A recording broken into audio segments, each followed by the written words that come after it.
kita membahas tentang suatu kejadian awal mula bagaimana gereja Kristus itu berdiri, ya ada. Ya. Malam ini ketika kita mendengarkan ini, rasakan, bayangkan segala sesuatu yang kita bicarakan, coba dibayangkan dan itu ada kuasanya, ya, ada kuasanya. Eman-eman kalau kita lewatkan itu semua, ya. Karena setiap kali firman diberitakan itu, apalagi tentang gereja, ya, karena apa?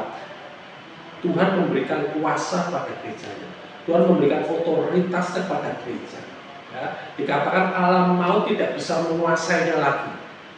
Ya, jadi gereja ini tidak pernah akan bisa dikuasai alam maut. Tapi gereja yang seperti apa? Gereja yang seperti apa? Ya, kita belajar di sini karena kita sedang merintis suatu bentuk gereja, ya kan? Supaya tidak terlepas dari eksistensi awal, ya. Bukan kemudian kita meniru cara beribadahnya, meniru apa yang disediakan, meniru suasananya, enggak, ya. Tetapi kita mengadopsi, kita mengerti tentang bagaimana gereja awal mula itu ada, ya. Nah, sebagai firman-Nya kita baca dalam Kisah Para Rasul 2 ayat 41 sampai 47. Kisah Para Rasul 2 ayat 41 sampai 47, judulnya aja cara hidup jemaat yang pertama, ya. Cara hidup jemaat yang pertama, kita mau belajar di sini. Ayat 41, orang-orang yang menerima perkataannya itu memberi diri dibaptis, dan pada hari itu jumlah mereka bertambah kira-kira 3.000 jiwa, ya, bertambah kira-kira hari itu, ya, hari itu artinya berapa? Satu hari itu jumlah mereka bertambah kira-kira berapa? 3.000 jiwa. Mereka bertekun dalam pengajaran rasul-rasul dan dalam persekutuan, ya, sambil kita bayangkan waktu itu mereka bertekun dalam pengajaran rasul-rasul dan dalam persekutuan, dan mereka selalu berkumpul untuk memecahkan roti dan berdoa. Ayat 43, maka ketakutanlah mereka semua, sedang rasul-rasul itu mengadakan banyak mukjizat dan tanda. Dan semua orang yang telah menjadi percaya tetap bersatu, dan segala kepunyaan mereka adalah kepunyaan bersama. Dan selalu ada dari mereka yang menjual harta miliknya, lalu membagi-bagikannya pada semua orang sesuai dengan keperluannya masing-masing. Dengan bertekun dan dengan sehati, mereka berkumpul tiap-tiap hari dalam bait Allah. Mereka memecahkan roti di rumah masing-masing secara bergilir dan makan bersama-sama dengan gembira dan tulus hati, sambil memuji Allah, dan mereka disukai semua orang. Dan tiap-tiap hari Tuhan menambah jumlah mereka dengan orang yang diselamatkan. Amin. Ya, itu gambaran tentang jemaat mula-mula.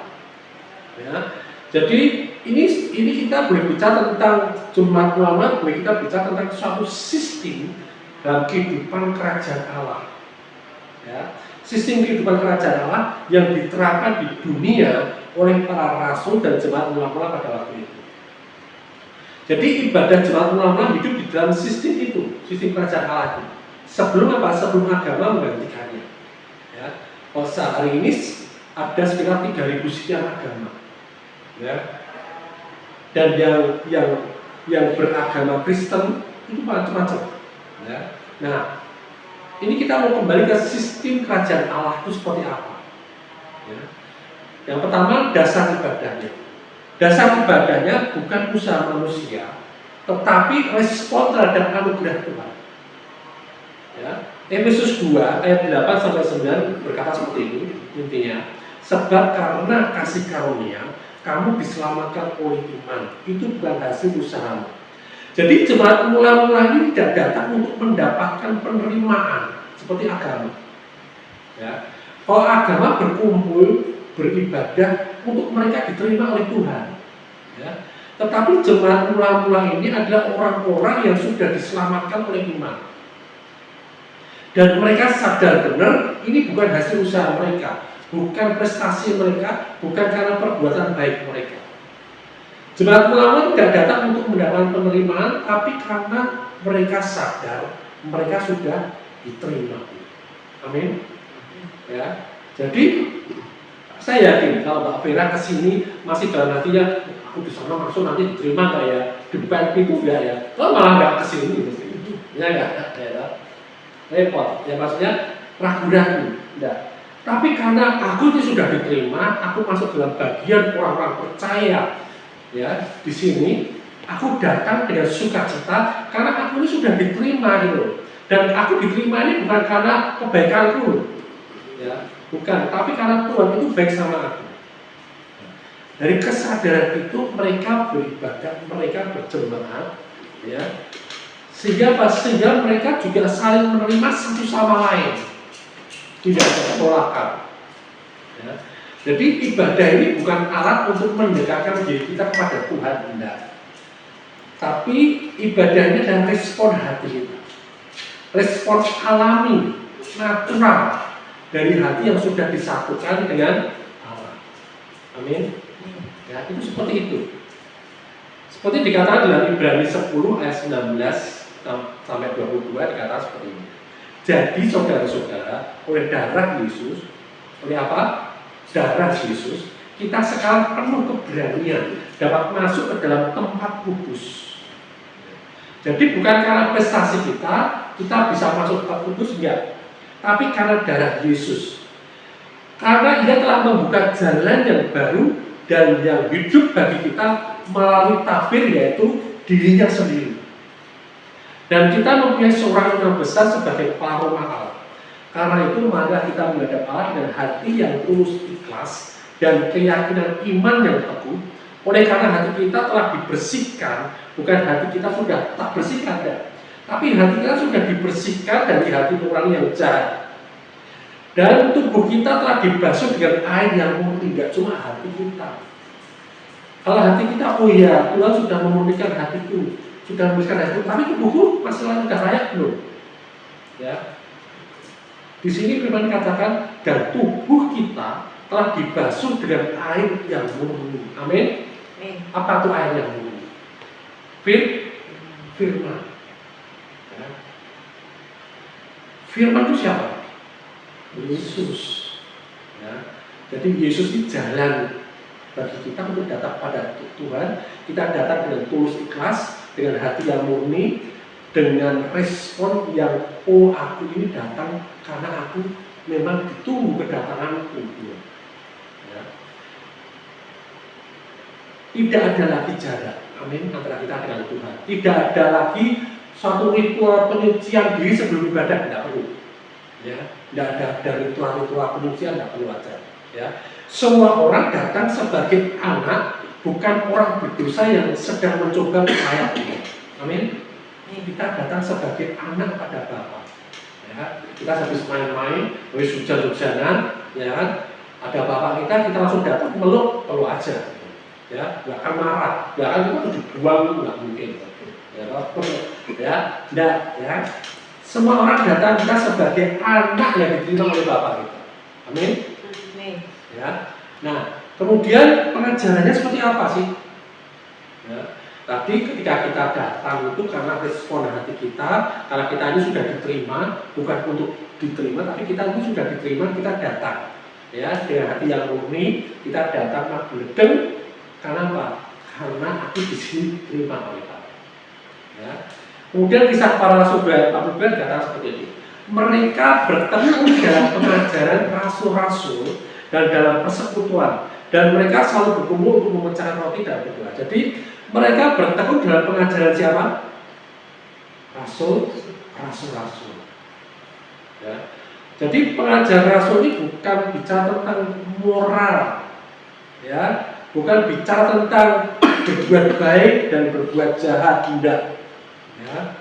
Tapi pengajaran rasul ini berbicara tentang siapa kita di dalam Kristus, tentang identitas diri kita, kemudian tentang apa yang Tuhan sudah selesaikan dalam hidup kita.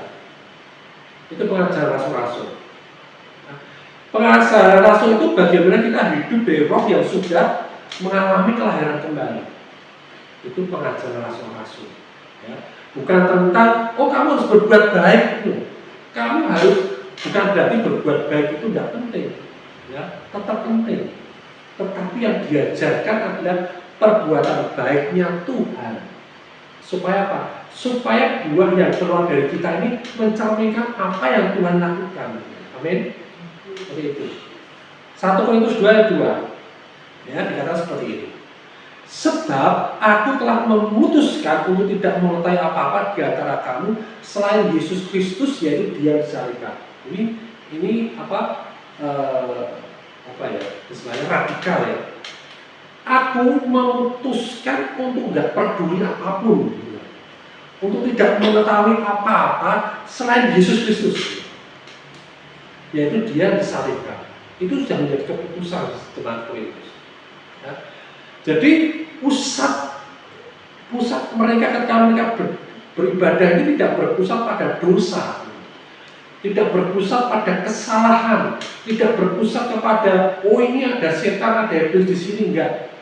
Pusatnya enggak di situ. Enggak juga didorong oleh rasa bersalah. Oh aku karena aku punya masalah, aku harus rajin ibadah nih. Enggak seperti itu. Yang dibicarakan bukan sesuatu yang membuat orang ini merasa bersalah, enggak. Ya. Tetapi yang diajar adalah digerakkan oleh pewahyuan tentang kebenaran Kristus. Amin. Itu jemaat ulama yang diajarkan seperti itu. Jadi kalau hari ini kita banyak gereja mengajarkan khotbah dan sebagainya, kita cek. Ya, aku mau makan di situ seperti jemaat ulama kan? Ya kan?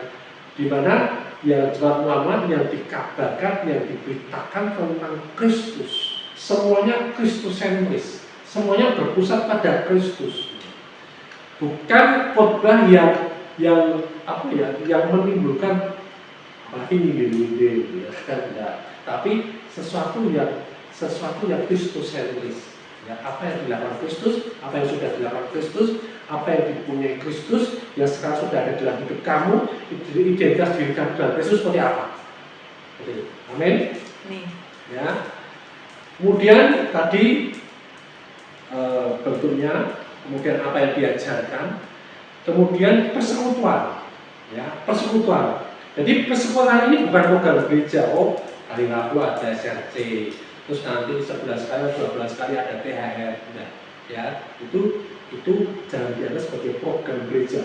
Itu suatu bentuk kita bersekutu, suatu bentuk kita bersama-sama. Bentuknya bisa macam-macam, ya bisa di kafe, bisa di angkringan, bisa di mungkin kita sambil berenang, ya mungkin di gedung gereja atau di dimanapun. Kita berikan bukan suatu program, tapi itu suatu persekutuan. Persekutuan itu apa? Persekutuan itu suatu kehidupan rohani bersama-sama, nggak sendirian. Kalau sendirian namanya nggak bersekutu. Ya, kalau sendirian namanya nyepi. Ya. Tapi kita bersekutu ini bersama-sama, ya lebih dari satu orang itu bersekutu. Ya. Kisah para Rasul 4 ayat 32, ya mereka sehati dan sejiwa. Jadi kita bersekutu ini karena kita punya hati yang sama, sejiwa, sepikir bahwa kita bersepakat, kita mau berpikiran tentang Kristus, kita mau belajar tentang kehidupan Kristus. Nah, jadi kesatuan itu lahir dari identitas yang sama, bukan aturan yang sama. Amin. Bisa membedakan ya. Aturan disamakan bisa nggak? Bisa. Kita bisa bersepakat tentang aturan tertentu bisa. Tetapi ya kesatuan mau bersatu ini itu lahir dari oh iya, aku sama kamu sama, punya identitas yang sama, sama-sama anak Allah, sama-sama sudah diselamatkan, sama-sama ingin berbicara tentang kasih Kristus. Itu persekutuan. Amin. Ya, sama-sama ingin mengalami apa yang Kristus alami, Kristus kerjakan dalam hidup kita. Ya, itu. Jadi kita bersekutu karena itu. Ya, mereka bukan Mereka bukan bersekutu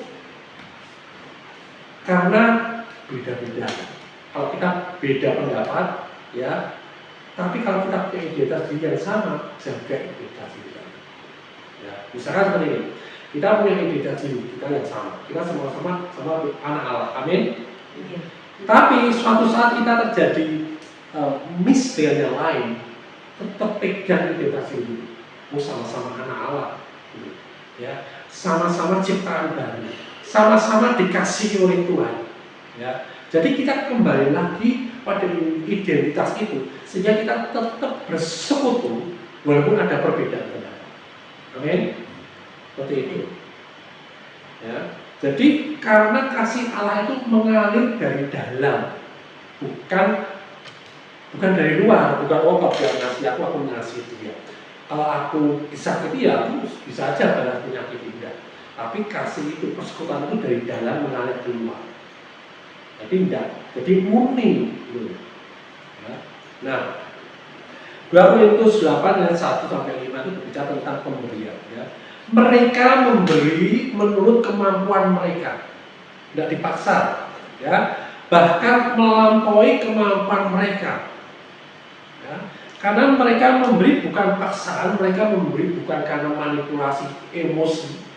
Mereka memberi dengan hati yang tulus, hati yang dipenuhi dengan kasih. Amin. Ya, makanya kita persembahan itu juga sama, misalkan persembahan karena itu luapan kita mengasihi dan kita tahu bahwa pekerjaan Allah itu perlu biaya, amin. Ya, perlu dana. Tuhan tidak perlu uang, Tuhan tidak perlu dana, ya kan.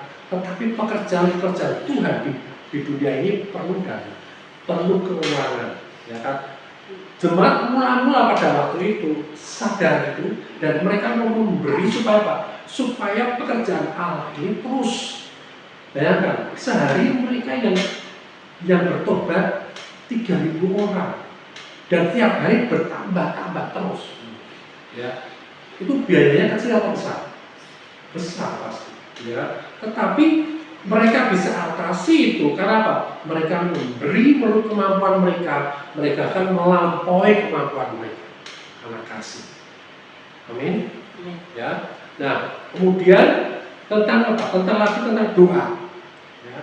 Nah, tentang doa ini bukan kita memohon, bahkan memohon kayak dari jauh. Tuhan, ya kan, sampai teriak-teriak, ya, seolah Tuhan itu jauh, tidak seperti itu. Ya, sebab ini berdoa bukan karena memohon sesuatu pada Tuhan, tapi dia membangun hubungan komunikasi dengan Tuhan. Itu terdoa. Ya, kita lihat dalam Roma 8 ayat 15. Roma 8 ayat 15. Sebab kamu tidak menerima roh perbudakan yang membuat kamu menjadi takut lagi, tetapi kamu telah menerima roh yang menjadikan kamu anak Allah. Oleh roh itu kita berseru ya Aba, ya Bapa. Amin. Oleh roh yang ada dalam hidup kita, oleh karena ada hubungan yang ada dalam hidup kita, maka kita berdoa pada Tuhan. Amin. Ya. Doa bukan suatu permohonan putus asa, Tuhan Pak aku tidak sembuh-sembuh, Tuhan masalahku tidak selesai. Bukan seperti itu doa. Ya. Tapi doa adalah pernyataan iman kita. Amin. Ya, doa bukan untuk mengubah Tuhan, Tuhan tidak bisa diubah, ya kan? Dia tetap sama, dulu, sekarang dan selamanya. Dia tetap mengasihi kita dan dia sudah melakukan semua perbuatan baik dalam hidup kita. Ya, jadi doa bukan untuk mengubah Tuhan, tapi untuk menyelaraskan hati kita ini dengan kebenarannya Dia. Amin. Itu doa. Ya, itu yang dilakukan oleh jemaat mula-mula.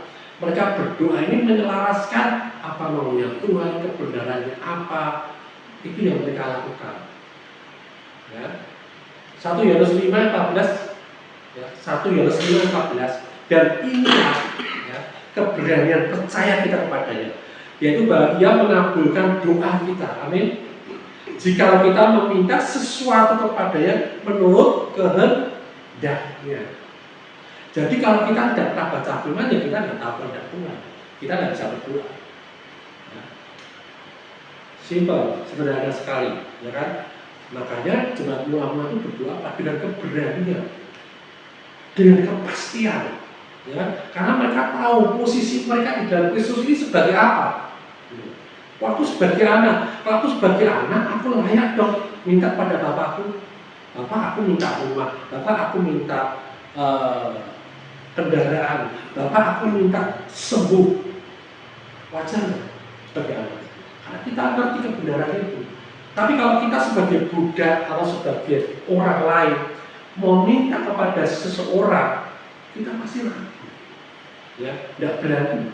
Yo nanti kasih, malah dipentungnya atau dimarahin malah repot, atau malah disuruh push up dulu lagi, malah tambah repot lagi. Ya, jadi karena kita ngerti posisi kita sebagai anak, kita berdoa pada Tuhan, karena ada hubungan itu, ya. Kita berani, kita pasti ada kepastian Tuhan pasti jawab. Sehingga apa yang kita doakan ini penuh dengan iman. Amin. Amin. Ya. Terus tadi apa lagi? Tadi tentang dasar ibadahnya, pengajarannya, terus tentang persekutuan, tentang doa, terus kemudian tentang kuasa. Ya, ini ciri khas gereja Tuhan, kuasa Roh Kudus. Jadi kuasa Roh Kudus ini bukan emosi ya, tapi aliran kehidupan yang baru. Amin. Ya, kuasa Roh Kudus ini mengalir bukan karena emosi kita, tapi aliran kehidupan baru. Ya. Dikatakan di Kisah Para Rasul 4 ayat 31, mereka semua penuh dengan Roh Kudus. Mereka semua segelintir orang. Mereka semua di dalam persekutuan, di dalam jemaat, di dalam ibadah, semua orang penuh dengan Roh Kudus. Ya. Jadi nggak ada yang menonjol satu sama yang lain, nggak ada. Ya. Roh Kudus bukan datang dan pergi, tidak. Ya. Dia tinggal tetap di setiap orang percaya. Amin. Ya. Kepenuhan bukan soal volume emosi kita, ya. Ada yang sampai emosi, sampai bergerak ke sana kemari, sampai membanting-banting tubuhnya, ya. Tapi kepenuhan itu kesadaran akan realitas Roh Kudus yang ada dalam hidup kita. Amin. Ya.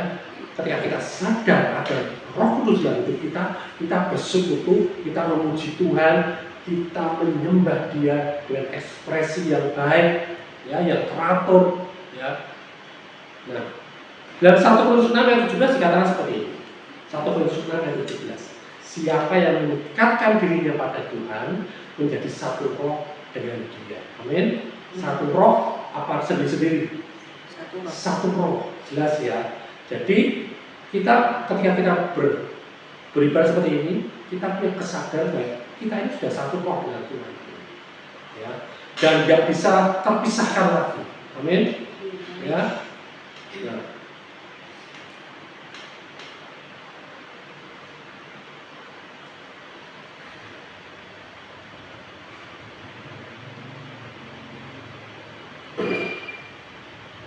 Siapa yang mengikatkan dirinya pada Tuhan menjadi satu roh dengan Dia. Jadi ibadah kita ini tidak mengejar manifestasi, ya, percuma kalau manifestasi, ya. Tapi hari ini yang orang paling sukai manifestasi, ya.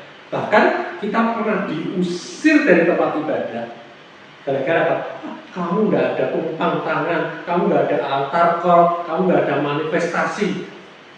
Pernah kan kita mengalami itu? Iya. Ya. Nah, itu bukan jemaat penyambung. Ya, ibadah tidak mengejar manifestasi, tetapi kita mengalir dalam kehidupan Kristus.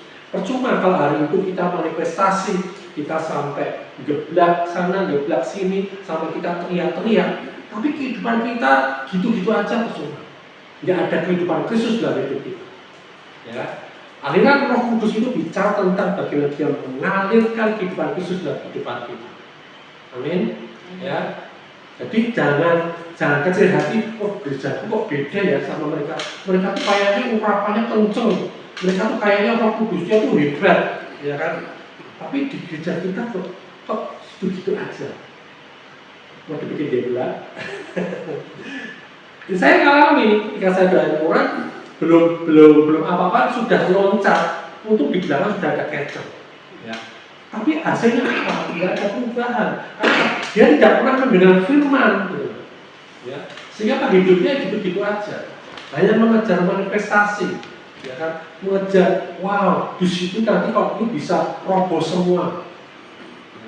Bukan itu salah ya, bukan. Tetapi bukan itu tujuan utama kita beribadah.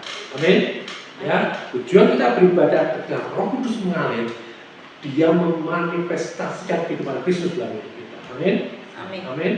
Ya, pernah lihat baca di Alkitab bahwa Yesus roboh atau murid-muridnya roboh, ya kan? Tapi yang ada mereka sembuh, mereka ada tidak bisa berjalan, mereka berjalan. Mereka yang tadinya berbuat dosa, mereka bertobat. Mereka yang tadinya tidak bisa mendengar atau tidak bisa melihat, mereka mendengar dan melihat. Mereka yang tadinya gila menjadi waras. Amin. Ketika kehidupan Kristus itu mengalir dalam kehidupan orang-orang. Ya, nah kita ya di sini juga seperti itu. Ya, ketika kita di sini kita sedang mengalirkan kehidupan Kristus, dan ketika kita ada di luar, kehidupan Kristus itu nyata dalam hidup kita. Ketika kita ada bersama dengan orang yang sedih, dia terhiburkan oleh adanya kita. Amin. Ya, dia dikuatkan, dia disembuhkan, dia mengalami pemulihan. Ya, itu lebih utama daripada manifestasi orang. Ya. Terus kemudian tentang perjamuan kudus. Ya, perjamuan kudus itu apa? Perjamuan kudus ini kalau beberapa gereja kan coba kamu ingat-ingat dosamu ya, introspeksi dosamu apa, kamu lagi tadi ngapain aja, atau seminggu ini berbuat salah, atau sebulan ini berbuat salah apa, minta ampun dari Tuhan. Perjamuan kudus bukan kita introspeksi dosa, ya, karena setiap saat kita bisa berbuat dosa. Amin. Ya, perjamuan kudus itu deklarasi tentang kemenangan Kristus. Dan salah di situ. Ya, 1 Korintus 11 ayat 24 sampai 25. Ya, di sini katakan, dan sudah itu ia mengucap syukur atasnya, ia memecah-mecahkannya dan berkata, inilah tubuhku yang diserahkan bagi kamu. Perbuatan ini menjadi peringatan akan aku. Jadi kita melakukan perjamuan kudus ini, kita memperingati tentang Tuhan. Demikian juga ia mengambil cawan sudah makan yang berkata, cawan yang dapat perjanjian baru yang diputarkan oleh darahku. Perbuatan ini setiap kali kamu meminumnya menjadi peringatan akan aku. Amin. Ya, ketika kita melakukan perjamuan kudus, kita memperingati pekerjaan Tuhan di atas kayu salib. Bukan kita mencari atau introspeksi tentang dosa-dosa kita. Ya. Amin. Jadi perjamuan, jadi bukan menguji diri, bukan mencari dosa. Kita menguji diri itu kita melihat apakah kita ini masih hidup dalam kebenaran Sang Kristus. Ya, dan kita mengucap syukur ternyata kehidupan Sang Kristus ini terus ada dalam kehidupan kita. Ya. Yesaya 53:5, tetapi dia tertikam oleh karena pemberontakan kita, dia diremukkan oleh karena kejahatan kita. Ganjaran yang mendatang keselamatan bagi kita ditimpakan kepadanya, dan oleh bulu-bulunya kita menjadi sembuh. Jadi ketika kita melakukan perjamuan kudus itu, kita sadari bahwa Yesus itu ditikam, Yesus itu diremukkan bukan karena pemberontakan dia, bukan karena kejahatan dia, tapi pemberontakanku, karena kejahatanku. Ya. Tetapi apa yang ditimpakan kepadanya itu mendatangkan keselamatan bagi aku. Amin. Dan oleh bilur-bilurnya aku menjadi sembuh. Jadi tujuan kita melakukan perjamuan kudus di situ. Jadi perjamuan kudus itu adalah pengakuan tentang identitas diri kita, deklarasi kesembuhan kita, dan pernyataan perjanjian baru kita di dalam Tuhan. Amin. Itu perjamuan kudus. Itu yang dilakukan jemaat mula-mula ketika mereka melakukan perjamuan kudus. Kemudian dan terakhir pertumbuhan jemaat. Kisah Para Rasul 2 ayat 47. Kisah Para Rasul 2 ayat 47 berkata seperti ini. Sambil memuji Allah, sambil apa? Memuji Allah itu artinya memuliakan Tuhan. Hidup mereka, ibadah mereka memuliakan Tuhan, bukan memuliakan diri sendiri atau memuliakan yang lainnya, tapi memuliakan Allah seperti tadi pertama sampai ke 6 tadi. Mereka disukai semua orang. Amin. Ya. Kehidupan seperti itu akan banyak orang yang suka, dan tiap-tiap hari Tuhan menambah jumlah mereka dengan orang yang diselamatkan. Amin. Siapa yang menambah jumlah mereka? Tuhan. Amin. Oleh karena apa? Ibadah seperti itu. Jemaat mula-mula beribadah seperti itu. Ya, berkumpul, bersekutu dengan satu hati, dengan kasih, ya, mereka melakukan perjalanan kudus untuk memperingati tentang Tuhan. Jadi Injil itu selalu diberitakan. Kalau Injil selalu diberitakan, orang akan semakin datang dan semakin banyak orang yang diselamatkan. Amin. Amin. Ya, jadi gereja bertumbuh karena kehidupan, bukan karena tekanan. Orang tertarik karena apa? Karena ada realitas kehidupan Kristus dalam kehidupan jemaat Tuhan. Bukan karena promosi, ya, bukan karena iklan, bukan karena dipaksa-paksa, ya, tetapi apa? Karena ada realitas Kristus dalam kehidupan jemaat Tuhan. Nah, pertobatan lahir dari pewahyuan kasih, bukan ketakutan mereka. Bukan ditanya, oh kamu besok masuk neraka loh. Kalau kamu nggak bertobat, nanti kamu masuk neraka loh. Nanti kamu tidak diselamatkan, enggak. Tetapi kita memberitakan tentang kasih Kristus. Kalau engkau mau terima kasih Kristus, hidupmu akan diubahkan. Amin. Akan mengalami keselamatan. Diberikan pewahyuan tentang kasih. Nah, pewahyuan tentang kasih ini beda dengan kita mengajari dia tentang peristiwa. Jadi ketika kita hidup, jemaat mula-mula hidup, mereka melihat jemaat mula-mula itu, mereka dapat pewahyuan tentang kasih Kristus itu seperti itu. Sehingga apa? Sehingga mereka tertarik hatinya, mereka mau, aku mau memberikan diriku untuk aku itu diselamatkan. Amin. Ya, Roma 2 ya Pak. Maukah engkau menganggap sepi kekayaan kemurahannya, kesabarannya, dan kelapangan hatinya? Tidakkah engkau tahu bahwa maksud kemurahan Allah ialah menuntun engkau kepada pertobatan? Itu kemurahan Allah itu ternyata menuntun seseorang kepada pertobatan, bukan penghakiman, bukan tuduhan, ya, bukan paksaan, ya, tetapi kemurahan Allah itu menuntun kepada pertobatan.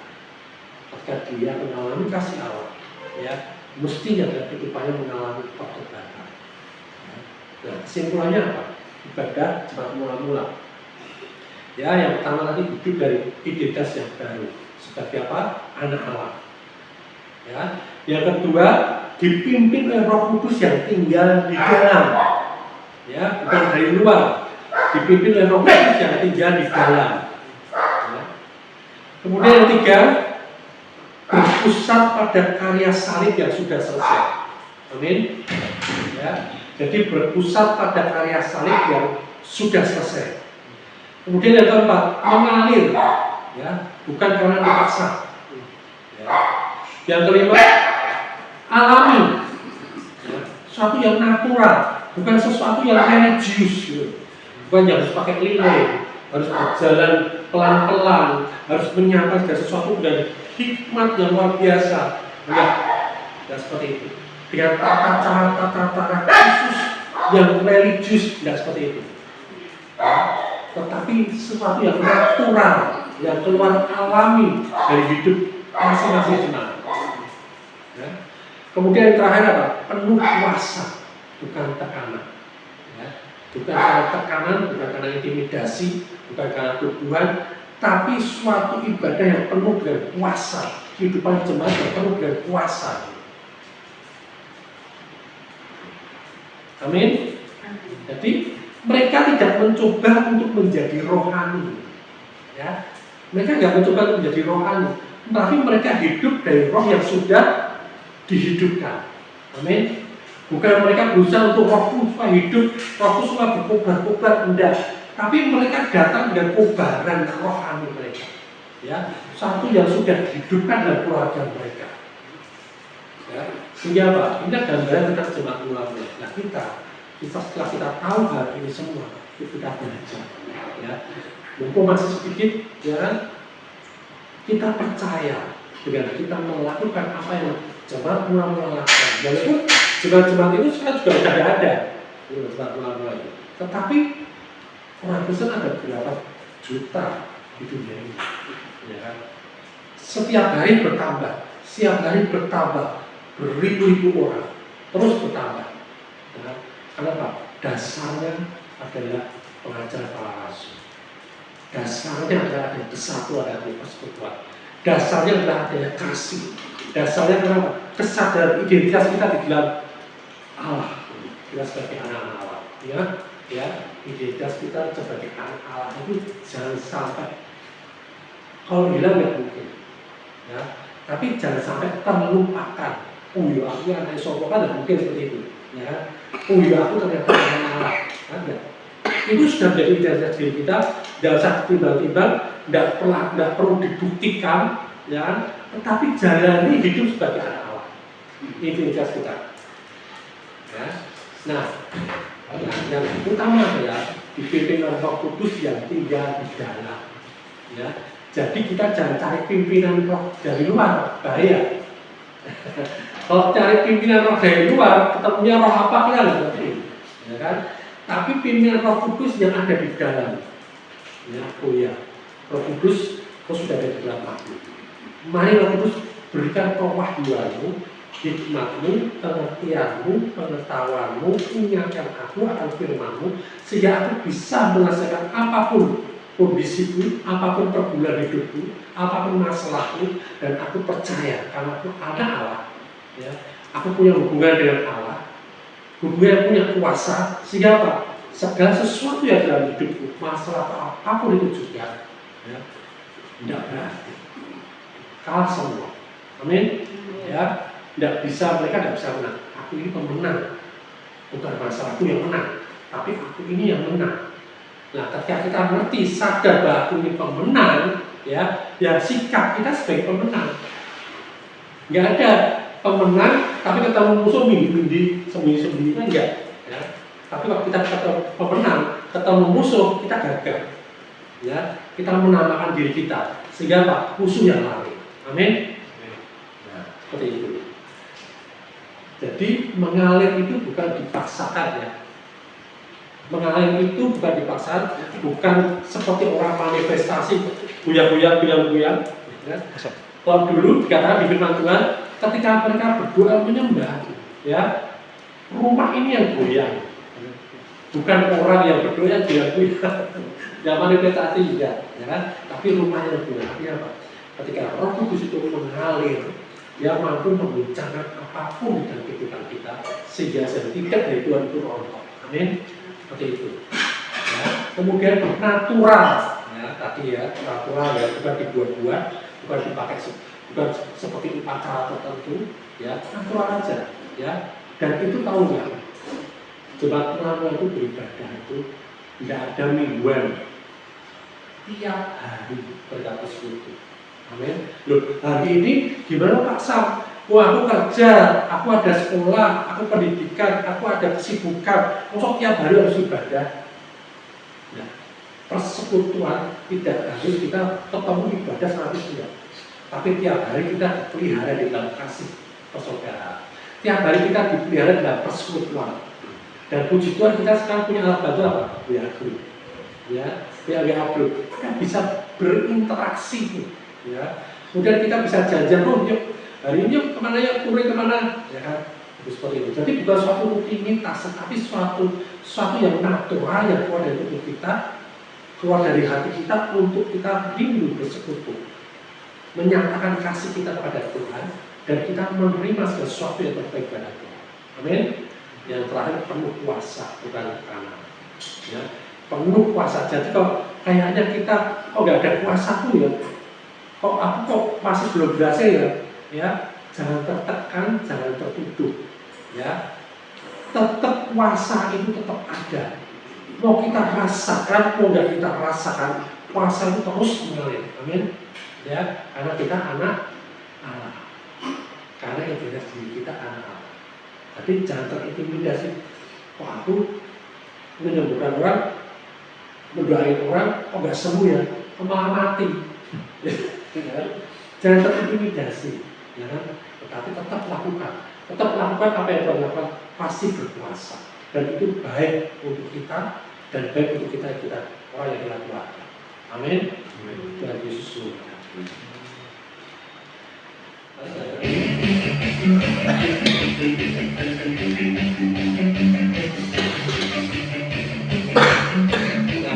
sukacita karena kita dikasihi, karena kita ada anak-anak.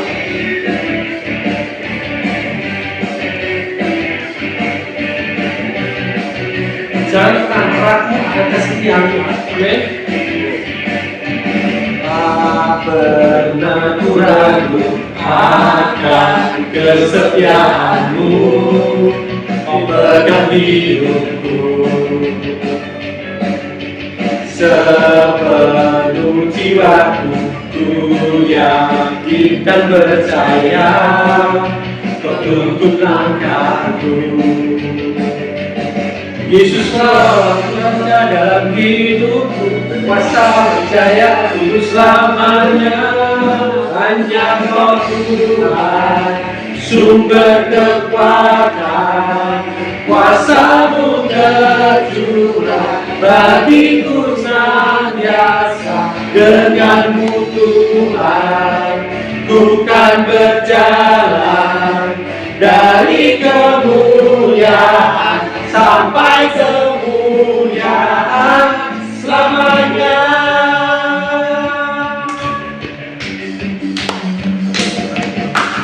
Tak pernah ku ragu akan kesetiaanmu, Kau pegang hidupku. Sepenuh jiwaku, ku yakin dan percaya, Kau tuntun langkahku. Yesus Kau lah Raja dalam hidupku, berkuasa percaya untuk selamanya. Hanya Kau Tuhan, sumber kekuatan, kuasa-Mu tercurah bagiku senantiasa. Dengan-Mu Tuhan, ku kan berjalan dari kemuliaan sampai kemuliaan selamanya.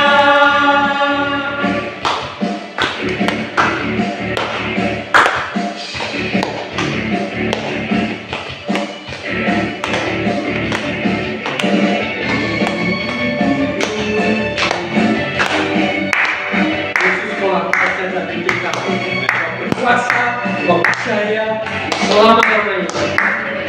Yesus Kau Raja dalam hidupku, berkuasa percaya untuk selamanya. Yesus Kau Raja dalam hidupku, berkuasa percaya untuk selamanya.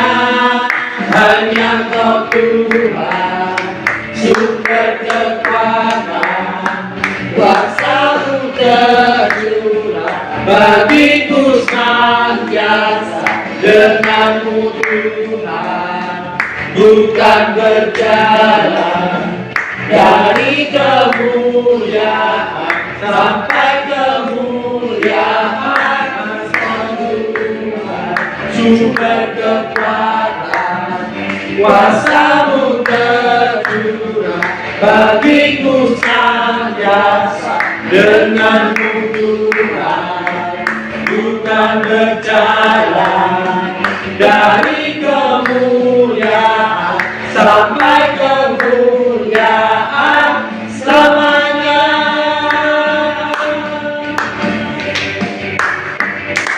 Haleluya.